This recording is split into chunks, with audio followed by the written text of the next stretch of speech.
ജീവിതത്തിലെ പ്രയാസങ്ങളും ദുഃഖങ്ങളും ദുരിതങ്ങളും സഹിക്കാൻ കഴിയാതെ ജീവിതം ഇങ്ങനെ തെള്ളി നീക്കുന്നവര്, കടം കൊണ്ട് ബുദ്ധിമുട്ടുന്നവര്, രോഗം കൊണ്ട് ബുദ്ധിമുട്ടുന്നവര്, സമാധാനം കിട്ടണമെന്ന് ആഗ്രഹിക്കുന്നവര് ദുആ ചെയ്യേണ്ട സമയമേതെന്നറിയോ?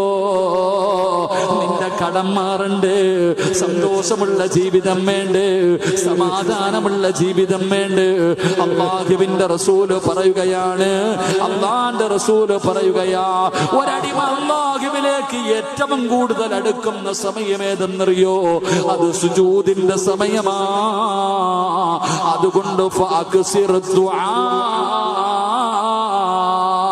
ദുആ ചെയ്യേണ്ടത് എവിടെ കിടന്നാ? ചെയ്യേണ്ടത് എവിടെന്നറിയോ? ദുആ ചെയ്താ സ്വീകരിക്കുന്ന ഒരു സമയം ഞാൻ പറഞ്ഞു തരാ. ദുആ ചെയ്താ സ്വീകരിക്കുന്ന ഒരു സമയം ഏതെന്നറിയോ? എടോ സുജൂദിൽ കിടന്ന് ദുആ ചെയ്യ്. അല്ലാഹുവിന്റെ മുന്നിൽ സുജൂദിൽ കിടക്ക്. സുജൂദിൽ കിടന്നിട്ട് നീ പടച്ചവനോട് ദുആ ചെയ്യ്. ആരാളോ സുജൂദിൽ കിടന്ന് ദുആ ചെയ്യുന്നത്? നമ്മുടെ പഴയ കാലം ഒന്ന് ചിന്തിച്ചു നോക്ക്.